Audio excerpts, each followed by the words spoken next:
Hello everyone and welcome to ZP Productions, and today will be another late night thoughts, and today's topic is on Canon lenses, in particular RF mount and the future of EF mounts. I'm Richard and welcome to ZP Productions, and today will be the late night thoughts where usually it's like a podcast like thing.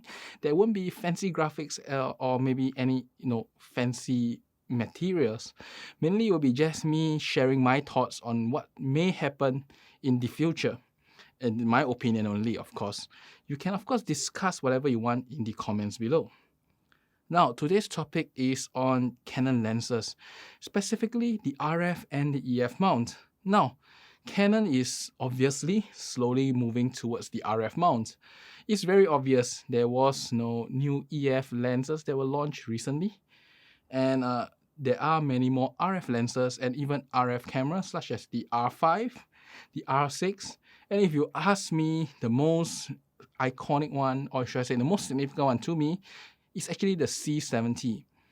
Why? Is because in the cinema lineup of Canon, there never was a EFS, a EFM, but there is now an RF, which means for the first time Canon has shifted the mount to something else on their cine lineup, which kind of shows what's their direction for the future of their lens mount. So the RF mount is obviously the future of Canon, and recently Canon rumors just rumored some brand new lenses, the 100mm macro f2.8 with a very interesting new SA control. I do not know what is that, but based on what I can see from that little picture of the Canon rumor site, that lens is definitely a 1:1 macro because it has a minimum focal distance of 25 cm based on the switches that were on the picture themselves.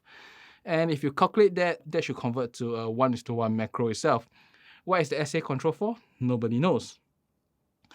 And then Canon rumors further said that there will be the new 400mm and 600mm. Now, those lenses are very recently announced for the EF mount. I mean, less than 3 years is very recent in the lens world. So that lens is going to get refreshed for the purpose of RF. It does show where Canon is actually focusing their efforts on. And then there were more EF mounts being discontinued. The most noticeable one, or should I say the most significant one that is on the website now, is the expected discontinuation of the 500mm f4L Mark II and the 300mm f2.8 Mark II.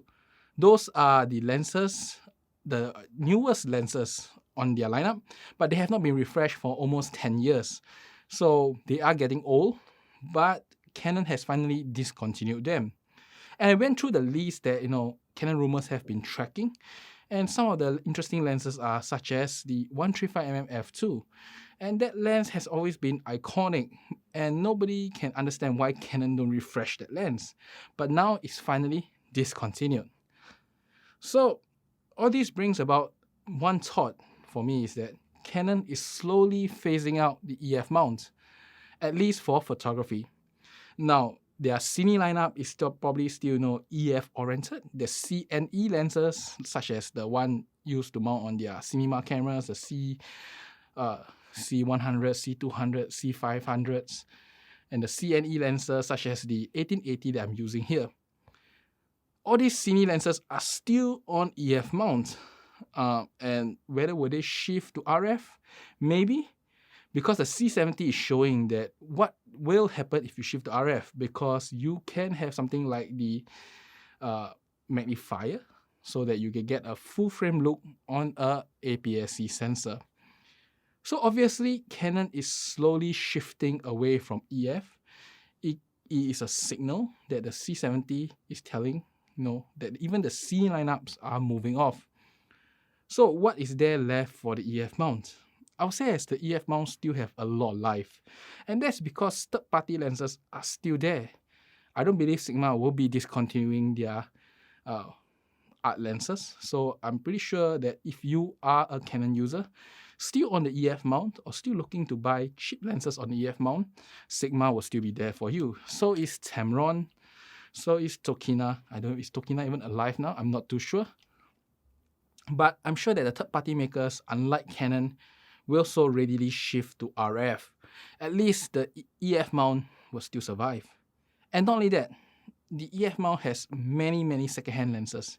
Yes, Canon is discontinuing in terms of the general production of those lenses, but based on what is written on the Canon rumor site, Canon will still be supporting them till 2027.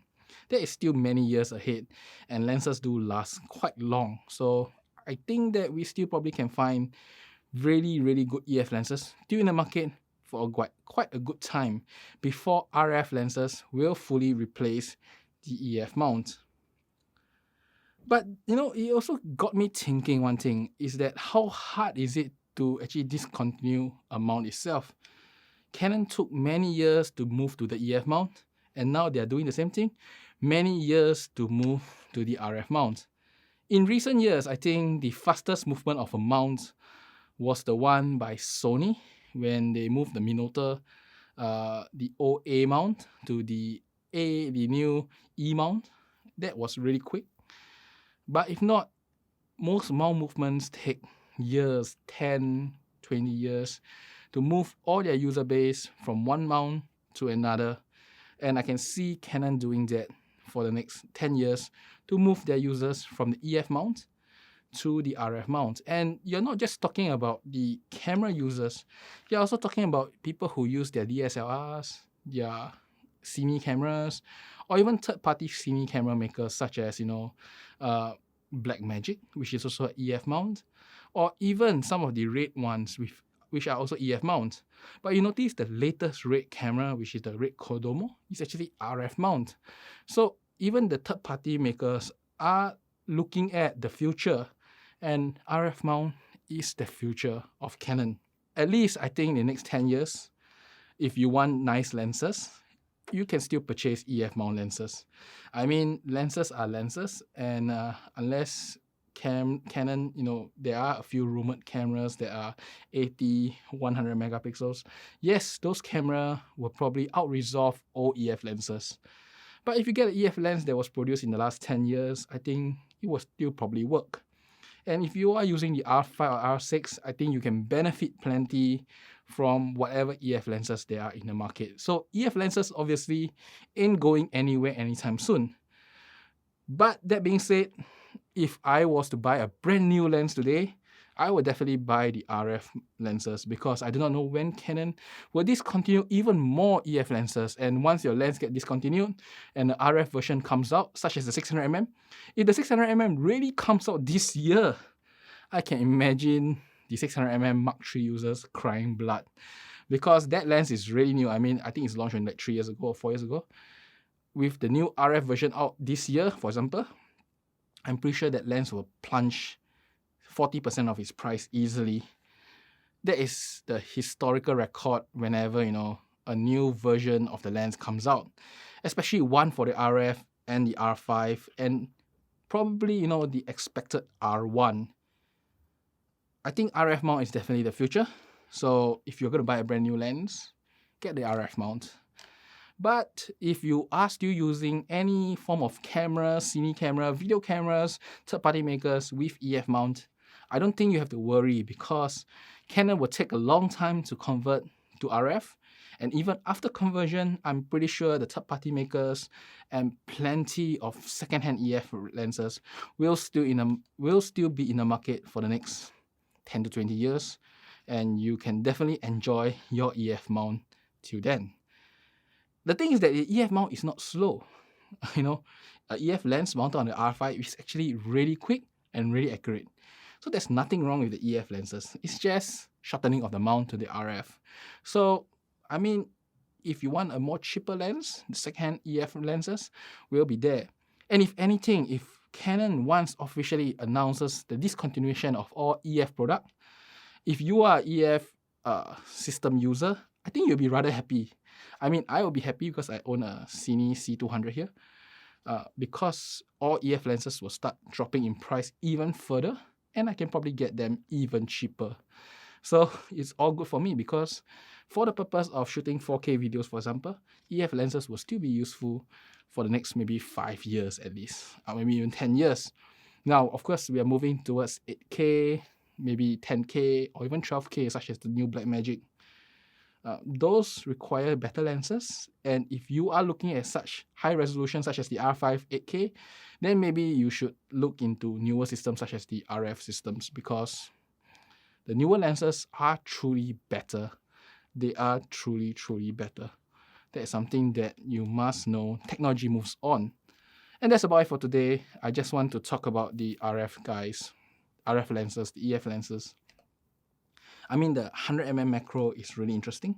With the new SA control, I wonder what is that? I mean, there were a lot of speculation.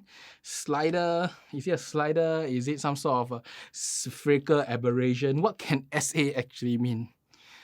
Canon has probably come up with some new functions in the macro lens that may make macro a lot more interesting.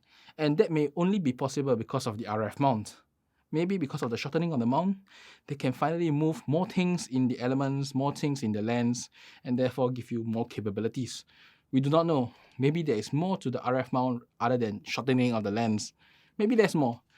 And I hope you enjoy today's late night thoughts. As I said, it is a very podcast-like, video itself. And I'm just sharing my thoughts here. So if you want to discuss anything regarding Canon or Fujifilm, or in my latest thing that I'm following, microphones, do leave down in the comments below. I will talk about it and we can have a discussion there. I do know some of you guys were asking me about tutorials, but tutorials take a lot of time to make, and normally I'll say as their responses aren't that great either, so sometimes I wonder who am I making it for. But definitely I'll make some in the future, at least for lighting. That's about it for today. I hope you enjoy this short late night thoughts, and I will see you again next time. Bye bye.